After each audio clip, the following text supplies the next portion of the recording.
I almost didn't upload that video. I spent a year and a half on this. I'm making $900 a month. I shouldn't be wasting my time making YouTube videos when I've got 3 kids under 9. And I'm a pastor. What am I doing? Being an influencer. And that's why you have people sending you equipment in the mail. So I'd spent an entire month on this dumb video. A friend texted me, "How's the video coming?" And I said, "It's awful. I'm quitting YouTube. This is my last video." And it got 100,000 views in the first week, and it went on to be over 1 million views. You cannot be afraid of getting uncomfortable. It was 105 degrees outside. I'm in a garage that's bare, that had just flooded, where I lost a lot of my tools. And I set up a camera, one light, took a board and took my saws and started cutting. And I was like, I'm gonna make a video. I had, I think, $200 in my business bank account. I had 30 days to pay this off. And so I scrambled to make this product. We did $7,000 in pre-sales in a week on parts I hadn't even designed yet. My wife looks at me, she says, "Are there any other track saws you need to buy?" Welcome to the Creative Second Act, a show about creators, teachers, and storytellers over 40 making an impact on YouTube and other platforms, and their journeys of reinventing themselves in the creative second act. Our guest today, Drew Witt, is a creator and maker with a broad range of skills, including creative storytelling, music, graphical art, product design, and entrepreneurship.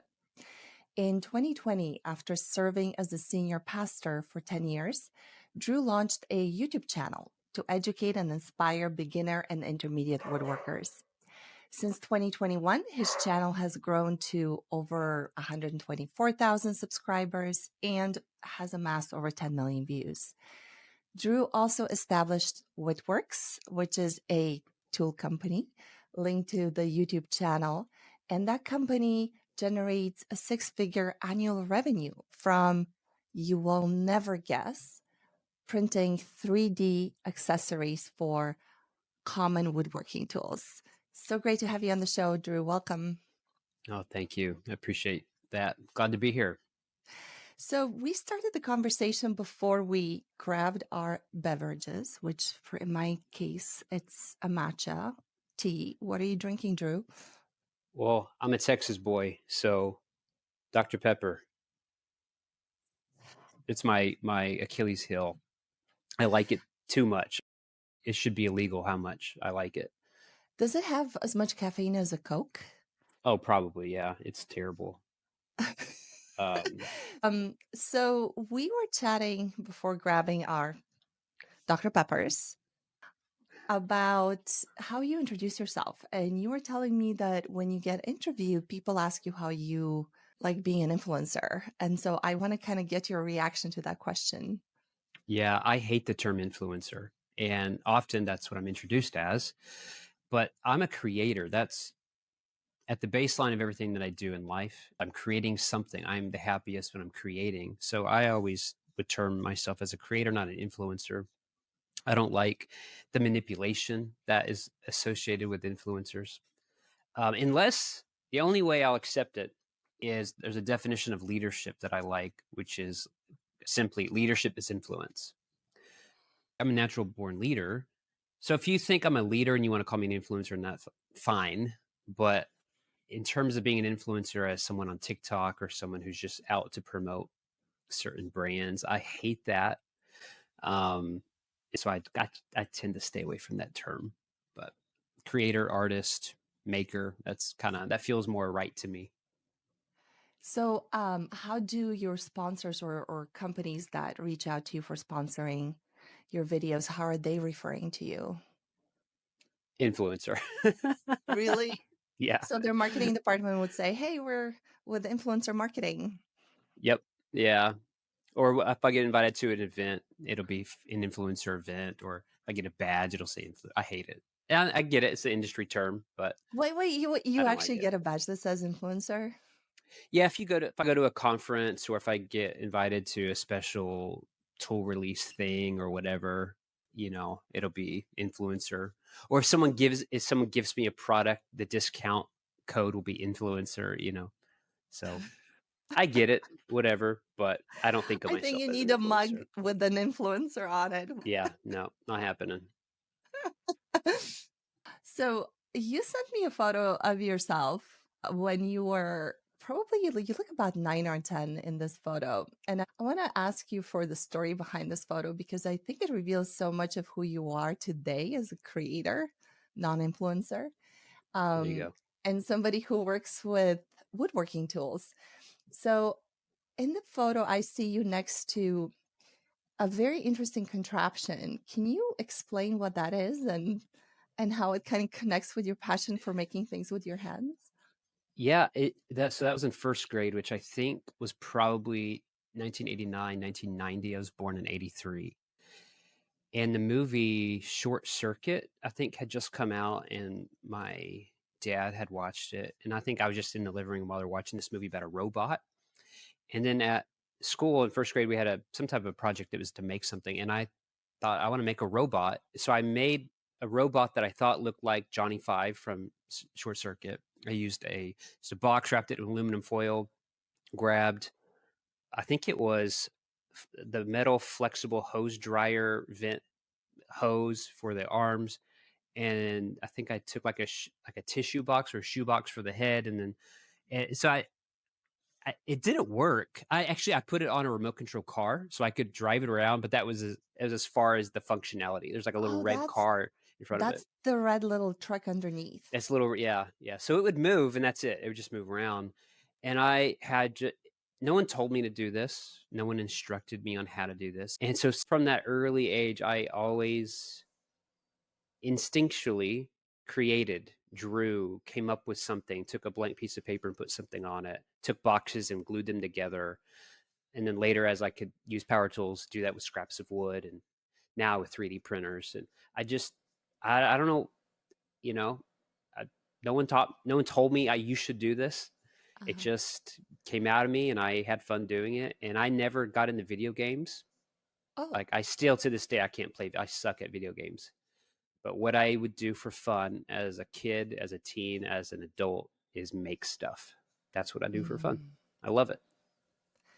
So take me to that time right when the pandemic was starting and you were at that point you were a pastor for you said about 10 years.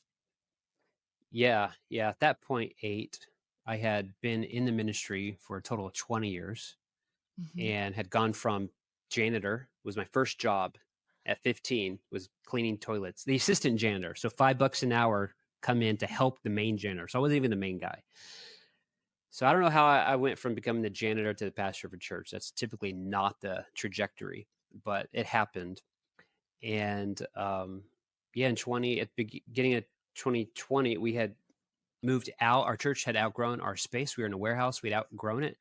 We had moved out to rent a school so we could expand. So the first Sunday of 2020, we started services in a school. And 10 Oh. weeks later, this little bitty virus hit the world and the school shut down for a year. And so we were like locked out of this so we had moved out of our physical space we were renting, took the gamble to be portable, which I hated, but we had to do it. And then suddenly we can't even meet anywhere. So we had to learn online video.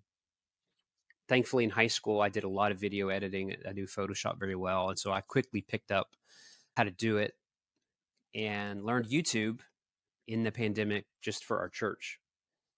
Wow. In the course of doing that, I thought, oh, I do woodworking as a hobby. I've always done that. Maybe I could have another channel where I teach people and it just be like a passion project off to the side. Never had the intention to make it a living or a career. Mm. And our church didn't make it in COVID. And so, yeah, in between that, my woodworking stuff started taking off. And I, out of kind of a forced necessity because I didn't have a job anymore, had to figure out, well, how do I either need to go find a different church, which I really didn't want to do, or figure out how to make a living on YouTube. And I was about a month away from quitting when everything clicked. I had Wow. the last video I made my last video. At that point, I'd been on the platform for a year and a half. I would put my heart and soul into a video, and it would get about 1,000 views, Mm. sometimes 900 views. And after a year and a half, when you've got 3 kids, you're like, okay, I need to go to Home Depot and get a job or something like that. Yeah. So I'd spent an entire month on this dumb video, and I'm like finishing the video, and I literally, a friend texted me. He said, "How's the video coming?" And I said, "It's awful. I'm quitting YouTube. This is my last video." And he said, "No, you're not." I said, "Truly, like I just spent a month on this video. No one's going to watch it." And it got 100,000 views in the first week, and it went on to be over 1 million views. And it was the Amazing. thing that took my channel off. They always say you're one video away, and it was true. It just took me a year and a half to get to that one video. What was the video about? It was a video comparing the cheapest shop vac that you could find, which was $29, versus a very, very expensive vacuum that was almost $700. So I just did a classic cheap versus expensive, and no one had actually done that one in our space. Mm. And there were a lot of things I didn't know that I was doing right in that video that I did right, and it resonated with millions of people. And the cool thing about it is, like a good YouTuber, I use that in quotes. In the course of a year and a half, I had made a lot of videos, and I had set up affiliate links, and I had set up, AdSense and all these things. But you really need eyeballs for that stuff to be meaningful. Well, when this one video hit, suddenly other videos started getting recommended, and then videos that were dead at 1,000 views got 100,000 views. And all of a sudden, all these affiliate links started getting clicked on, and an ad rate, and I think I made $10,000 that month. So this And was like it was crazy. you had wired the minefield, and somebody Yeah, somewhere, like one of the mines blew up, and it just set off the whole chain that's right. Yeah. reaction. And I almost didn't upload that video. Why? Because I was like, this isn't working. I spent a year and a half on this. My videos are getting, not a lot of views. I'm making $900 a month, $1,000 a month. Yeah. And we had just had a third kid. Mm. And so there was just like, yeah, like I shouldn't be wasting my time making YouTube videos when I've got 3 kids under 9, and one of them is 9 months old, and I'm a pastor. What am I doing? I'm out here on, being an influencer, but it worked. That one, I followed the advice, and it took time. And that one video it just hit. Were you following an explicit advice from someone about making that specific topic of video, or was it a happy accident? So that video, prior to that, I had made search-based content, Mm-hmm. which is what, all the channels tell you to do, make search-based content. And what I didn't understand was it's hard to grow an audience off of search-based content, because once people find the answer, they don't care about you, they move on. And I had seen a video from Ed Lawrence from Film Booth, who I will credit saved my life, talking about browse and suggested, and that if you want to grow your channel, you need to make videos targeting. So that video, I built it targeting what would a catchy thumbnail be, what would a catchy title be, what would the intro be, what's the idea of the video. And I did that. I should have done that a year earlier, but I didn't know. But it took a lot of effort. It's way harder to do those types of videos than search-based videos. Mm-hmm. And I was just already discouraged that after a year and a half of not getting traction, that I thought, man, it's not worth putting it's not worth putting a month of work into a video for it to get 1,000 views and I make $30 off of it. Yeah. But it turned out Ed was right. And that video happened to hit the algorithm. And then, because then it clicked, the same audience that was interested in that video found value in your prior videos. Exactly. Yeah. And so there are videos that were dead that were getting recommended. And then a couple of days later, I'd see a spike. And then you could see the algorithm working, where people liked that one video. And then I had a year and a half of back catalog that people could enjoy. And those videos started growing. And I think at that point I had 4,000 subscribers. Wow. And by the end, so that would have been October of 2022. And by the end of the year, I had 18,000 subscribers Amazing. More than just in like 3 4x. months. Yeah. And then the next year, I went from, I think, uh, gosh, 18,000 to maybe 50 or 60, I believe. And then now, I think last month I gained 16,000 subs just in a month. So just kind of nuts that it took me a year, almost 2 years to get to 18,000 subs. And last month I gained 16,000 in a month. It's It stupid. just compounds, right? Compounds, and you get better and you know what to do. Yeah. And yeah.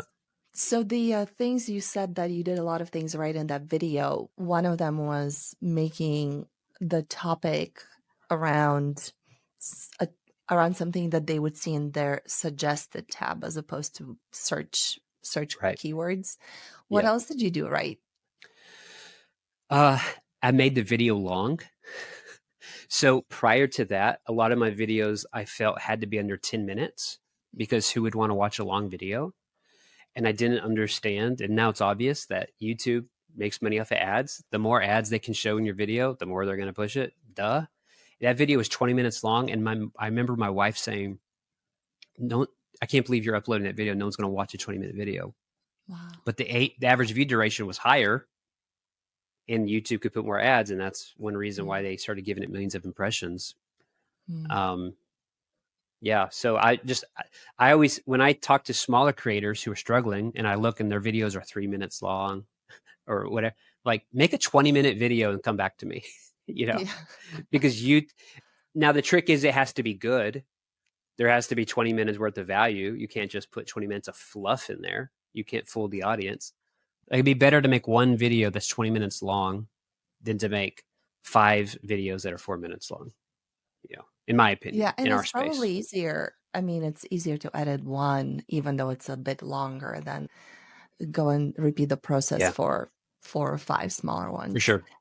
For sure. So tell me a little bit more about the business model, because obviously AdSense is part of the equation, but it's not the full thing. At what point did you get the idea of starting to 3D print accessories? How did that evolve?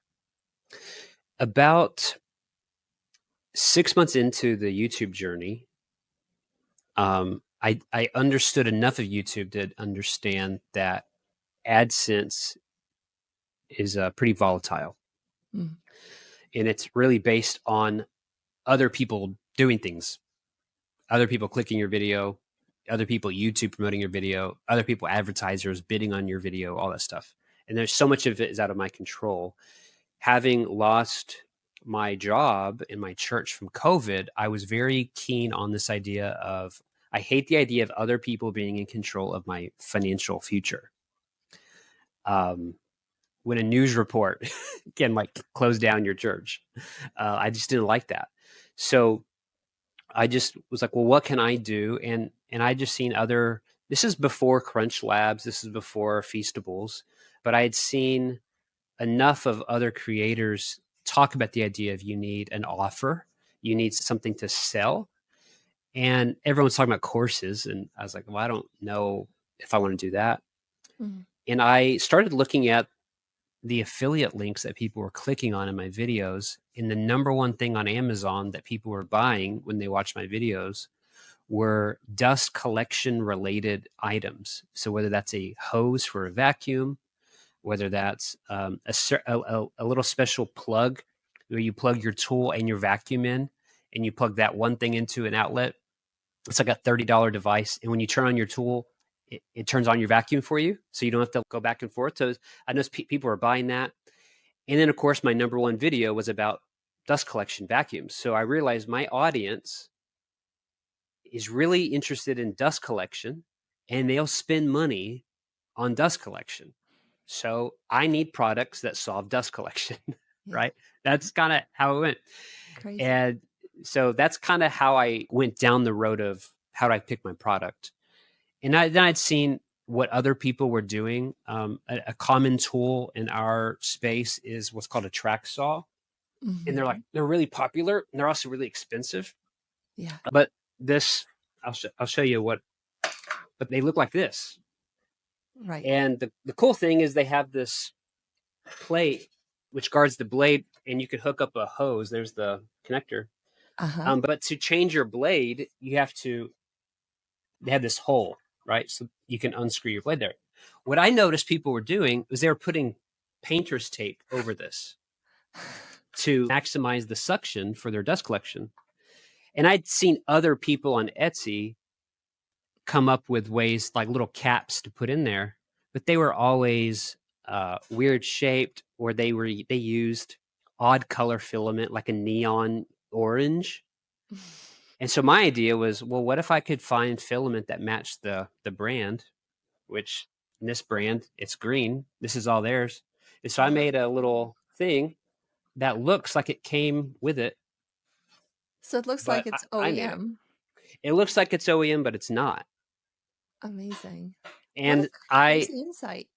I didn't know anything about 3D printing at the time. I bought a $300 3D printer off of Amazon based off of a recommendation of a friend. I had, I think, $200 in my business bank account.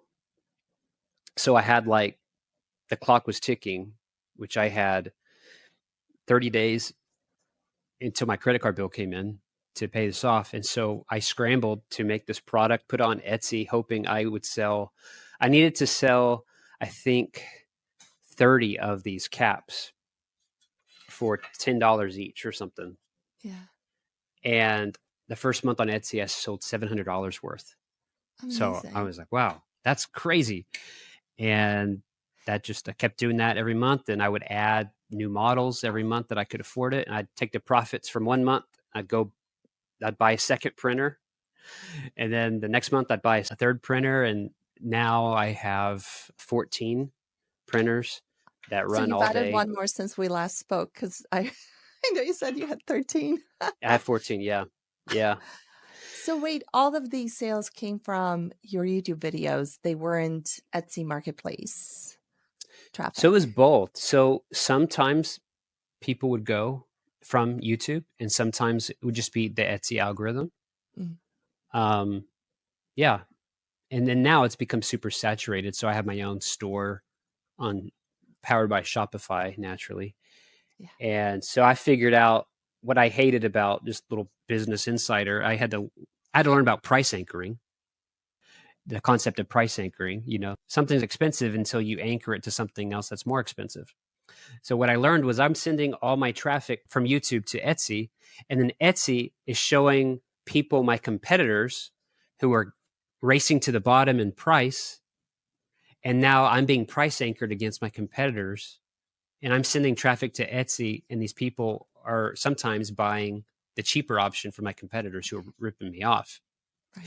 So I figured out, oh, that's not fun. So I decided I'm going to create my own Shopify store. And if I'm sending the traffic, I'm sending it to my page where I'm not price anchoring against my competitors. Yeah. And I didn't think anyone would go to that store. And now my Shopify store does 5x what Etsy does. Everyone, Amazing. like clockwork for a Amazing. year. Because you Yeah, probably cross sell a lot of other accessories and things that they would need, right? for sure. Yep. So how big is your inventory now? How many items do you sell? Oh my goodness. I don't know. Behind me, you can see I have 20 different track saw models.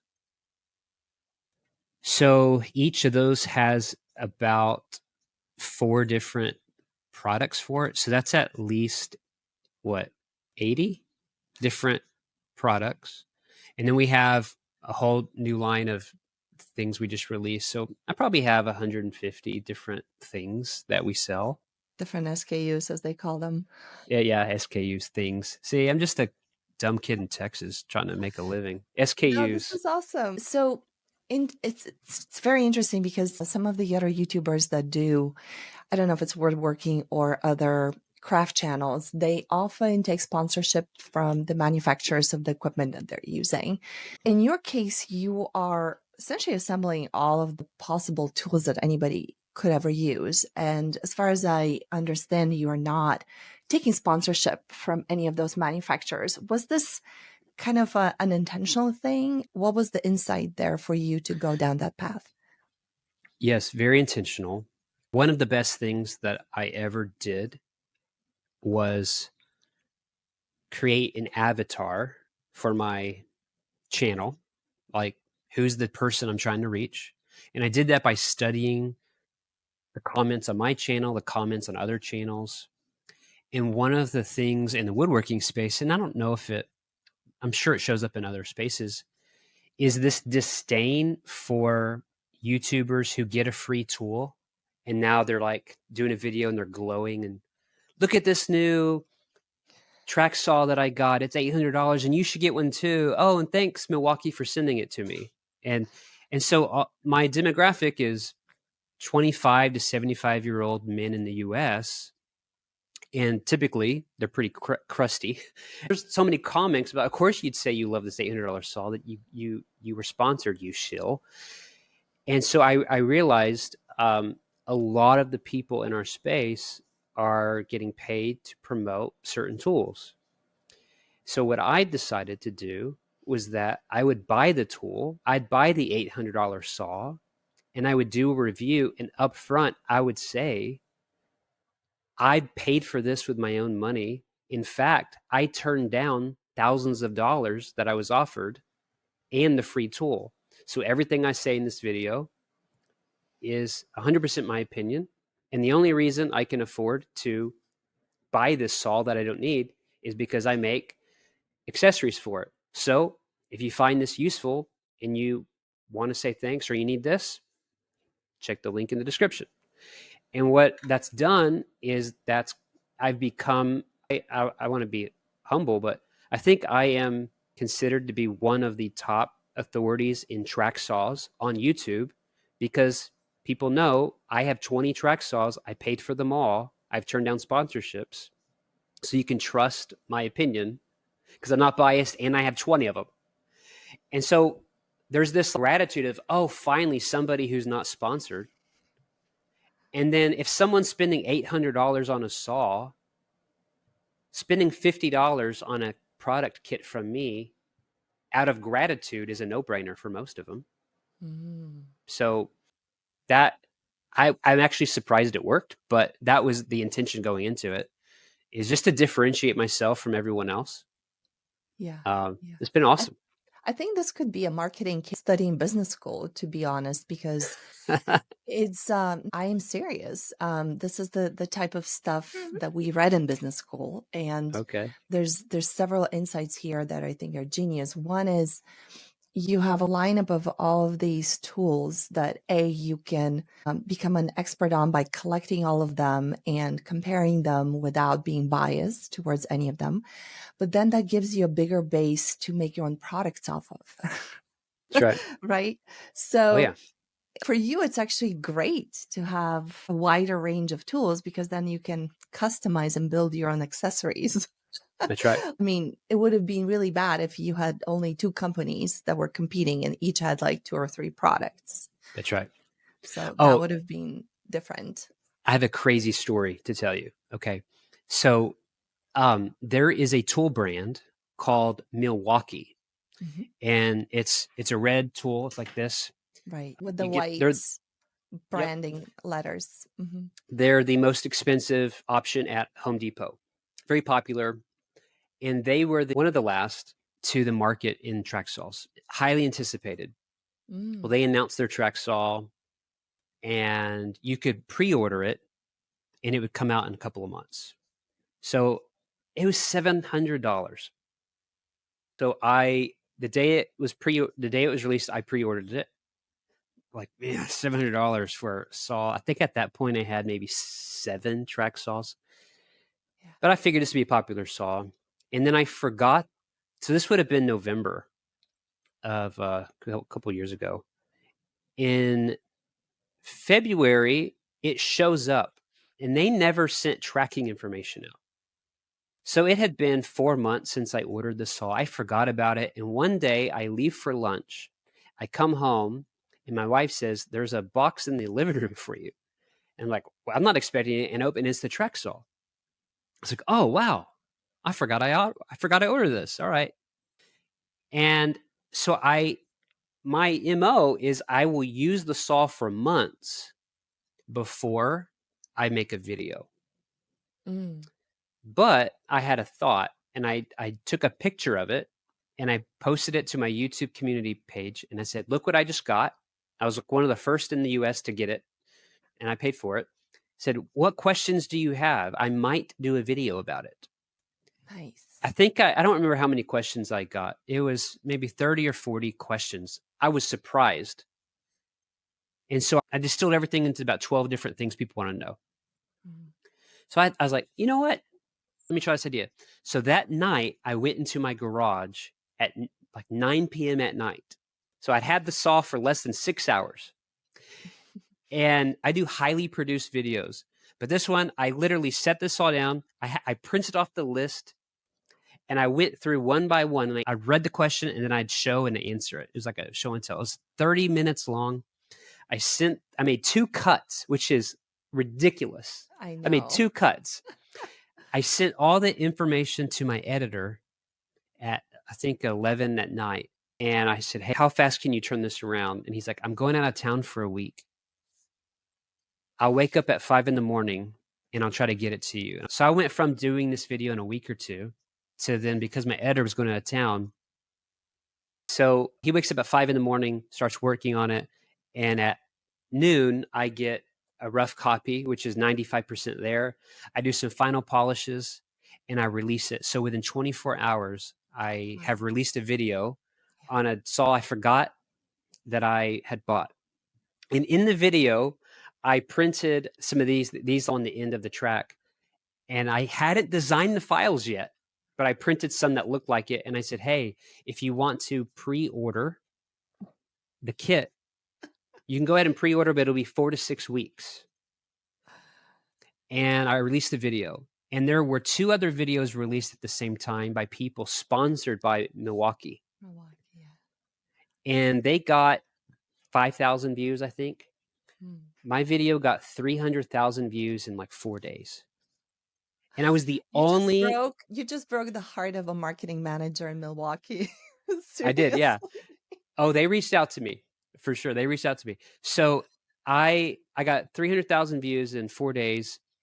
I was the only video in the world who had not been sponsored by this company. There were only 2 others, but still, I'm one of 3 videos in the world about this saw. So the demand just went through the roof, supply and demand. Right. No, this is fantastic. So here's the best part of this, okay? I spent $700 on this saw. My wife was rolling her eyes. We did $7,000 in pre-sales in a week on this saw, on parts I hadn't even designed yet. And after a week, my wife looks at me and she says, are there any other track saws you need to buy? Because if you're going to buy a $700 saw and sell $7,000 worth before you even design the stuff, you should have 20 of them, you know? And so it was like the coolest moment of our career. You know, that was actually more important to me than hitting 100,000 subscribers or getting 1 million views, because it was like I had figured out how to play the game. And I didn't go to business school, you know, and I was still kind of grieving over the loss of COVID and everything that we suffered. And then to like play the game and win in a week was like, oh my gosh, this is the funnest thing. Let's do this again, you know? I think the insight was, let's do this again, because I think some of the people that could have hit this by accident could have just said, wow, this was amazing. I have to wait for a new saw to come out in order to do the same thing. But you had the insight, or maybe it was your wife or both, that, wait a minute, there are existing saws out there. Let's just go and buy more saws that are different. And each one is going to have different parts that we can make. Yep. And when we couldn't afford to do that, what I would do is I brought this to show you. So a track saw is, you know, like this track saw right here is $500 now, but you can go and find replacement parts for $20. So what I would do is I would go and find the side cover for $20. Instead of spending $500 on a saw, I buy the side cover, and that gave me what I needed to measure the hole, right? And then I would just be honest, and I would take a picture of this on the table. I didn't even pretend. I could have photoshopped it on a saw, but I would spend I'd spend $20. This is total bootstrap. Like when you don't have money, you figure it out if you want to. I'd spend $20 instead of $500, and then when I sold enough, I'd go buy the actual saw, and I'd have better product photos, and then I could, you know, do other things with it, and then that would increase the sales. And so when we didn't have a lot of capital to work with, that's how I did it. Was I used a cheap printer on Amazon, and I'd buy replacement parts of the saw. Now, you know, instead of using a printer that costs $300, I have a printer that costs $700, and it works twice as fast, and it's way better. And now we can afford to just buy the saw without having the nickel and dime it. So, But that's been 3 years of working on the business, you know. so hold on a second. I think this is a brilliant insight right here, because at that point you had already established yourself as an expert in the woodworking space, right? So you thought that you could still have the credibility of buying that part of the saw, not the full saw, but the part that you were going to make an accessory for. And you could show this, and your audience knew that you had enough expertise, you had enough knowledge that this was going to work, and they appreciated the honesty. This is so interesting to Yeah. me, because I don't know if I would have the guts to do that. Did you have a moment of doubt like that, or were you like, No, yeah, that's going to work? no, because they were asking for it. So the nuance there is, so this brand Makita, this is their corded track saw. But then they have two other models. They have a cordless track saw that works off of their 18-volt platform, and then they have a new 40-volt platform. So they have three different track saws, but the shapes are different. So this is the one that I had, and it is the most common. But then there is other Makita users who would message and say, hey, I have the cordless version. Could you make products for that? Well, I didn't have the money to go spend on that one. That one was $700. So I was like, I can't spend $700 because 4 people are asking me for it. But what I can do is I can get the replacement part for $20. And since I have the tracks are the same. So I just added a SKU for $20. And then like the 40-volt people came in, hey, can you make one for the 40-volt version? So I actually had a guy, when that saw, this is amazing. This will give you hope in humanity. This 40-volt version of the saw came out, and they didn't have replacement parts yet. It takes about 6 months to a year for replacement parts to enter the market. So a subscriber bought it. I think the saw was $900. He bought it, and he asked for my address, and he said, can I ship it to you and just do a video on it, make your stuff, and in 2 months ship it back to me? I was like, are you serious? Like, and so now he's a good friend. He texts me all the time. He didn't know me. I didn't know him, but he bought this $900 saw. He's like, I want your business to succeed, and I want your products for my business. So I'm going to buy the saw. I'm going to send it to you, to have it for 2 months, make a video, and then send it back to me whenever you're done. And that's how I got the third version of this one. And that I was like, his name's William, give him credit. I was like, what person in 2022 buys a $900 saw, sends it to a stranger, says, hey, hold on to this for 2 months and you make a YouTube video out of it?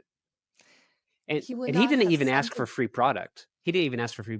He wanted to buy the products, but I gave him a ton of stuff for it. So this would have never happened with an influencer. I have to give this to you. This Really? only happens with a person who delivers value to somebody who really appreciates it. This would Hmm. not have happened had you been talking about your Dr. Pepper or what you eat for breakfast every morning, right? Oh yeah, Oh, for here, sure. let me send you a case of Dr. Pepper so you can like talk more about that. I mean, I am open to a Dr. Pepper sponsorship, just for the record. If anyone is watching from Dr. Pepper Incorporated, I'm here. I'll be an influencer for you. I love it. This may actually work really well because you do take sponsorships from companies that are not woodworking equipment manufacturers, right? I do, and I do take sponsorships from certain woodworking companies that I use. But an example of them is Festool would have paid me to do a video on this saw, but I turned him down. But I will do other content for them that's not related to that product, and I'm open about it. And I'll make a video and give it to them for them to use. Yeah. But in any review that I do, I will say, "Hey, I work with Festool, but I bought 3 of their track saws on my dime when I could have got them for free."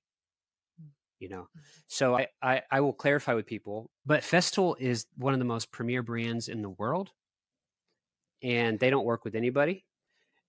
And for whatever reason, I earned their trust, and they wanted to work together. But when it comes to track saws, my policy is I buy them so I can be unbiased, Yeah. and my competitors aren't doing that. They're not trying to take it from that angle.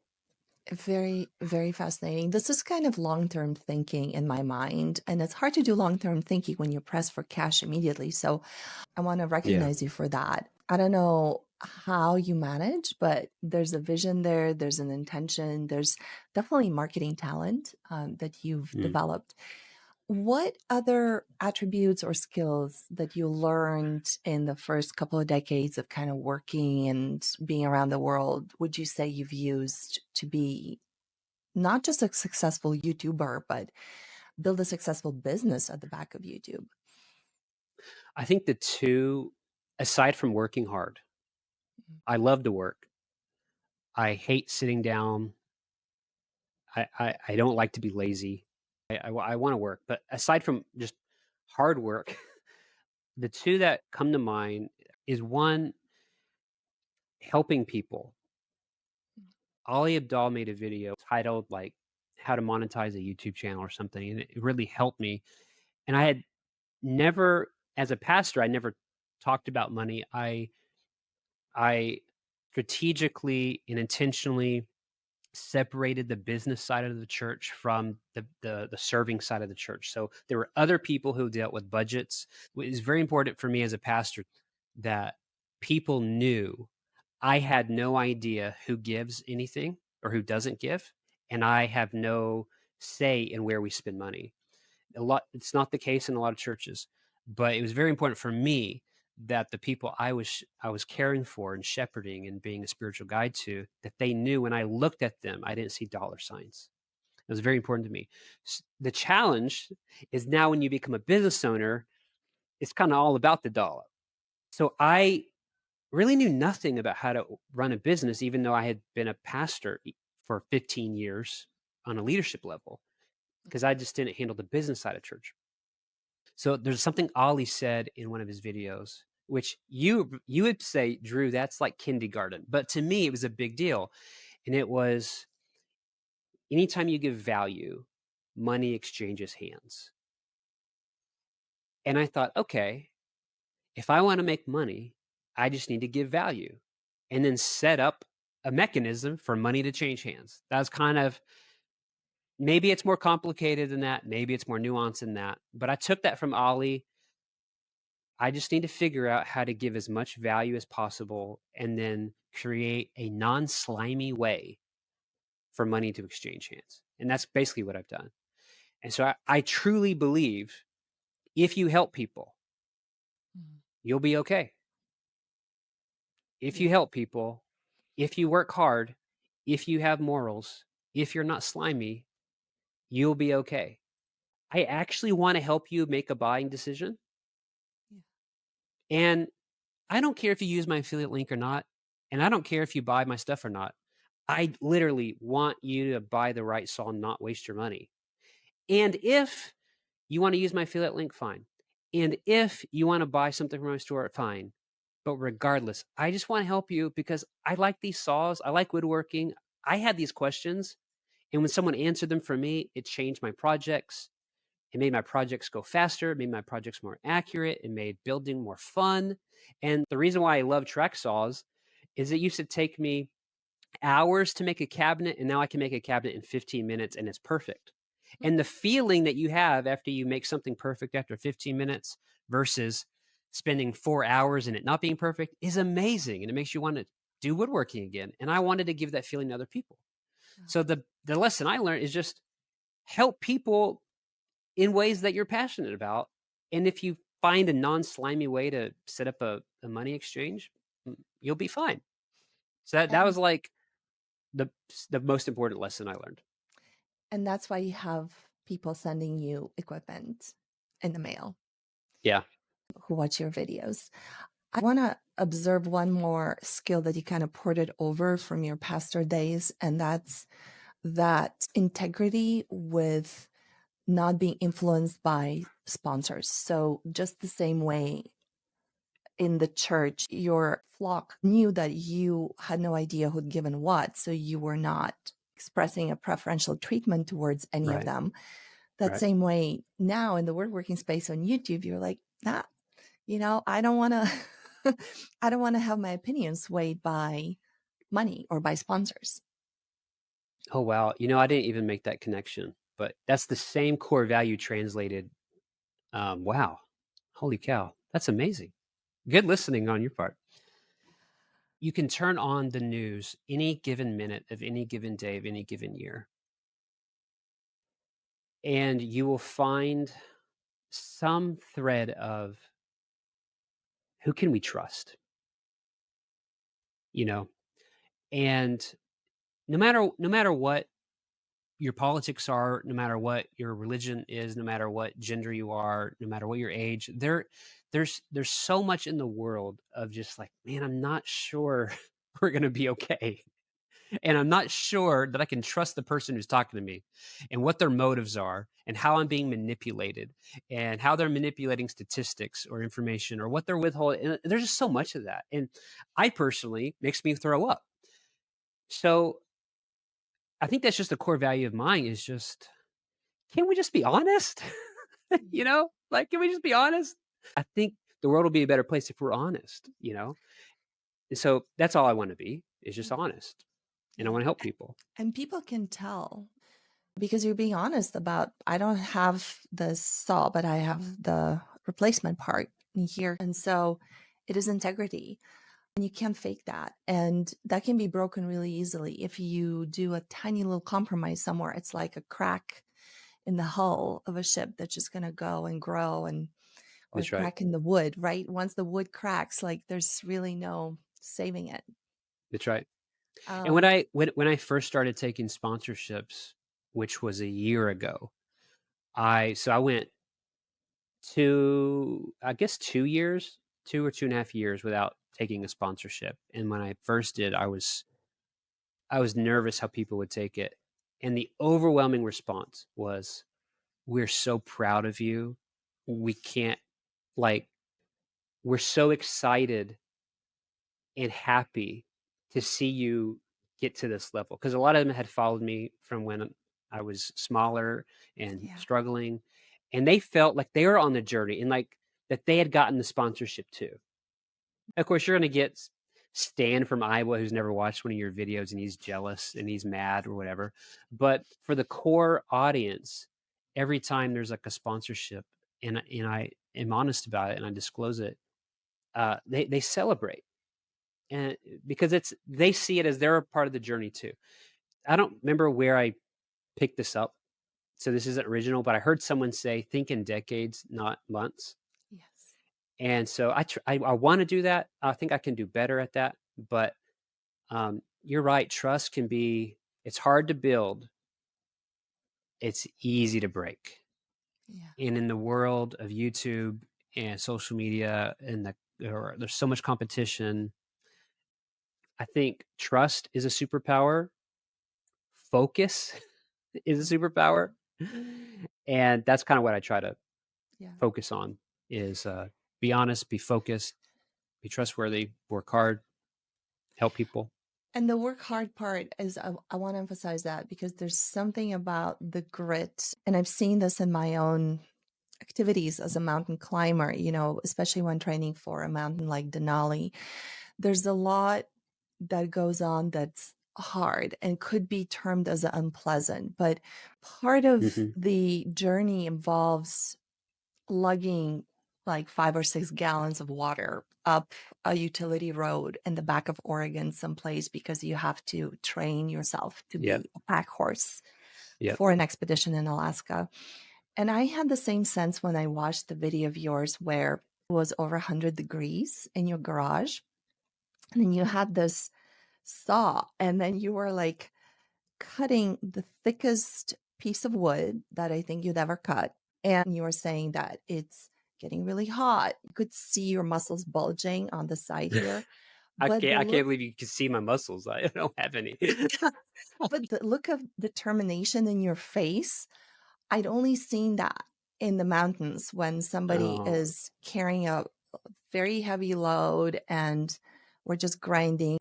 And you even yeah. had a drop of sweat drip from the tip of Oh, your yeah. nose. Yeah. And that And was none of just that was planned. None of it was, that was legit. I right. didn't realize it happened until I was watching the footage afterwards.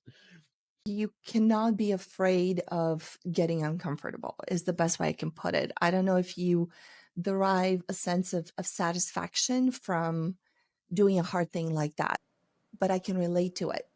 And I think that's a Yeah. quality that actually helps you be successful in a genre of making things, because making things, it's not vlogging really. It's not showing your breakfast or whatever you're doing, right? It's actually putting in the effort and focusing. And it can get hard and hot. So there's actually more to that story. That was almost a year ago, and we were trying to move, and we had gone out of town to be closer to our family. We found a house that we put an offer on it, and it was contingent on our house selling.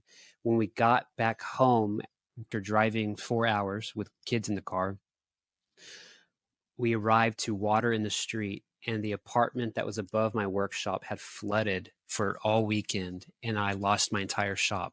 If you watch that video, you'll notice that the studs are bare. We were trying to sell the house. So it was like, one, the way I make money was just flooded. And two, the house is for sale. And three, we just put an offer on a house we found that's contingent on this house selling. So it was it was the worst a year ago. But we had a company come in, gut everything. They were going to fix everything, and I could have taken a month off. Maybe I should have. But I was like, you know what? I want to make this video. So I made the video in my garage without any of the stuff behind me, Right. It stripped was bare. down.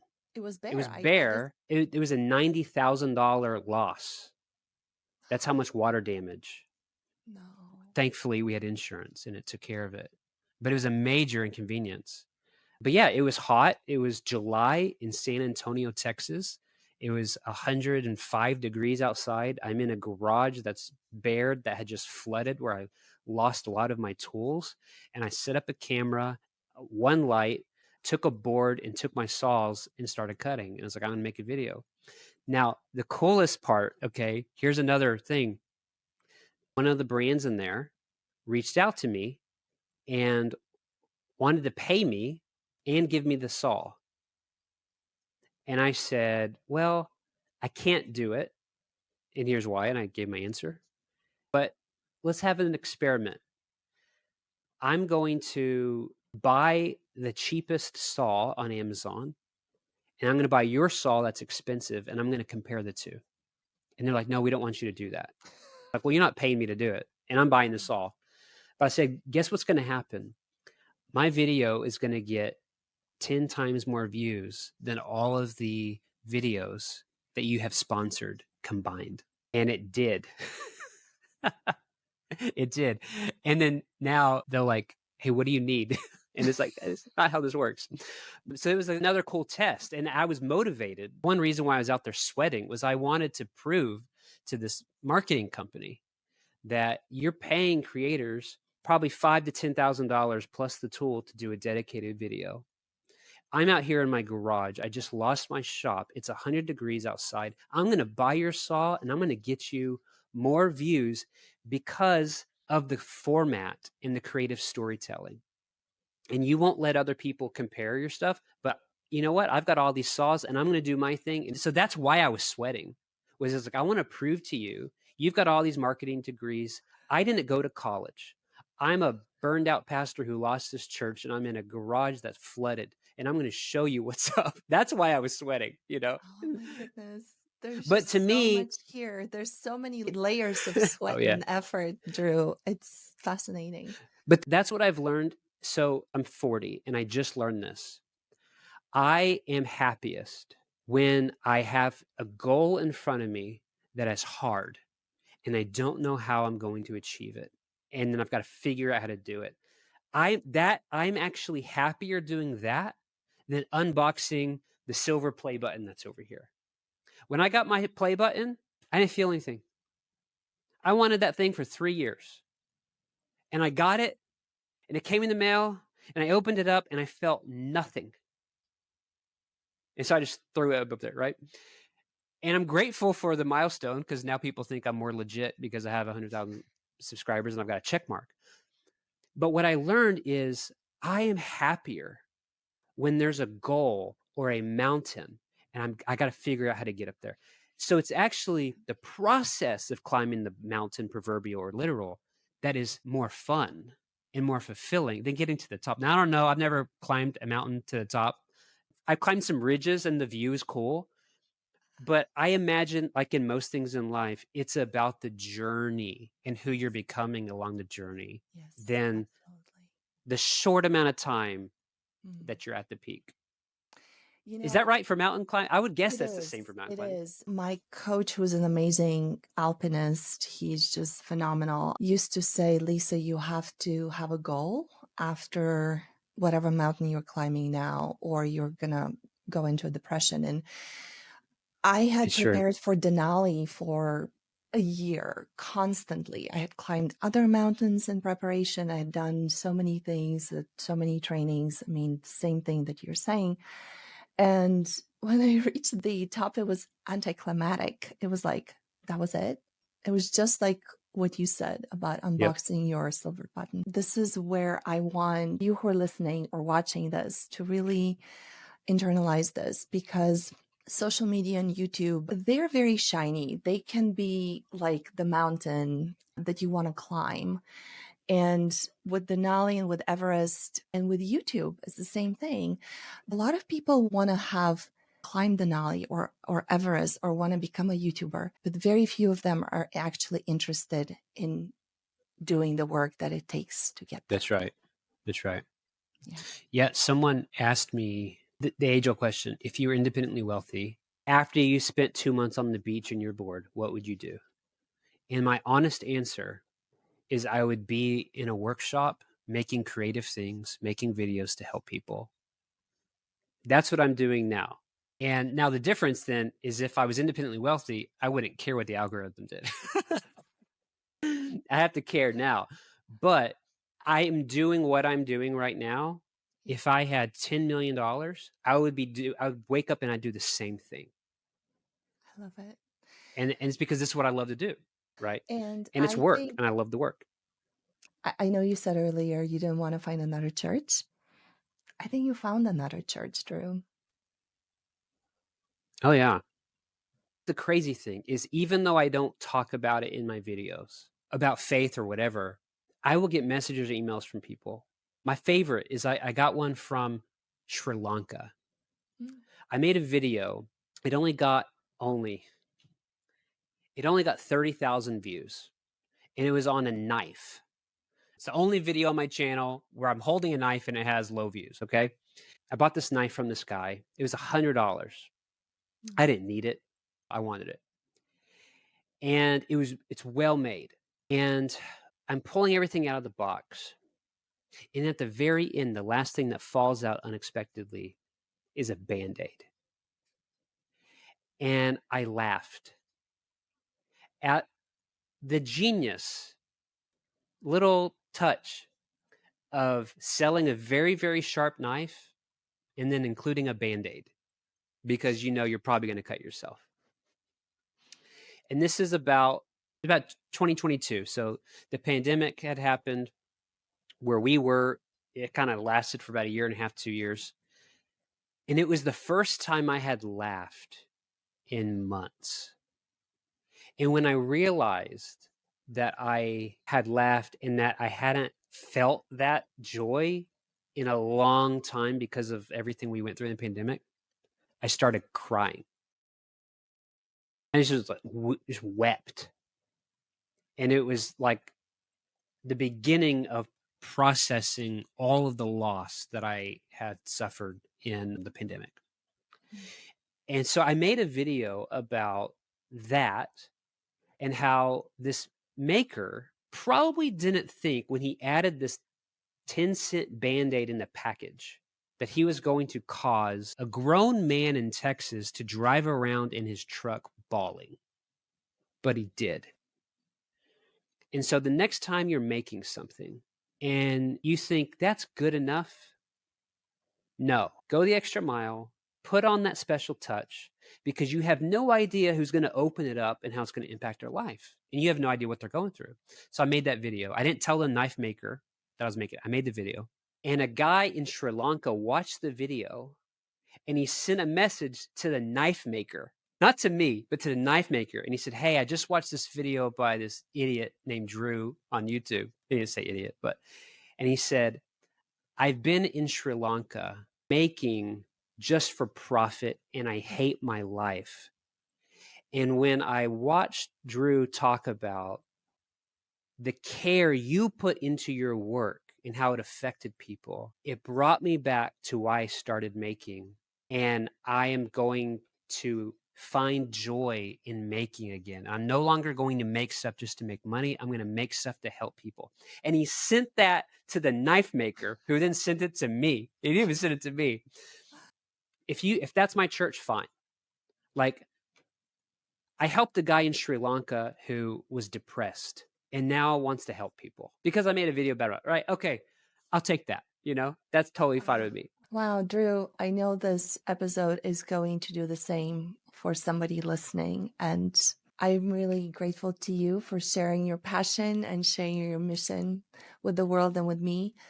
Any last words of advice for somebody who may be in their 40s thinking like, am I too old to do this? Who's going to watch me or who's going to listen to me? All they want to do is watch Mr. Beast or some Gen Zer with a selfie stick.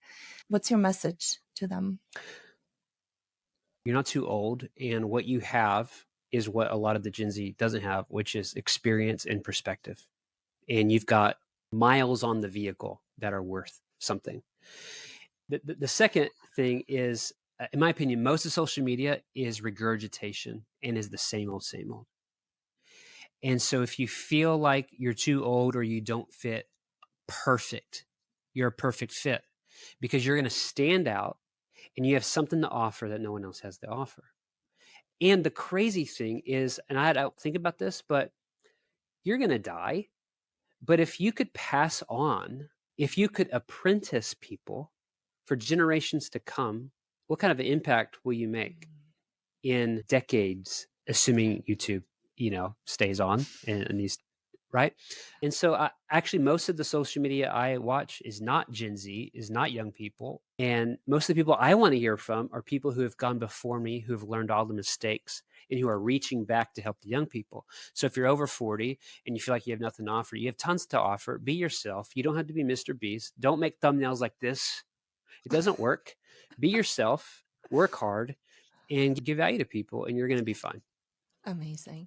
Drew, thank you so much. This has been a thank you for having pleasure. me. I loved it. And I'll drop all your links to your YouTube channel and your Shopify store in the show notes. Wittworks. Yeah. WITT works, all one word. That's right. Look him up. Thanks for having me. I appreciate it.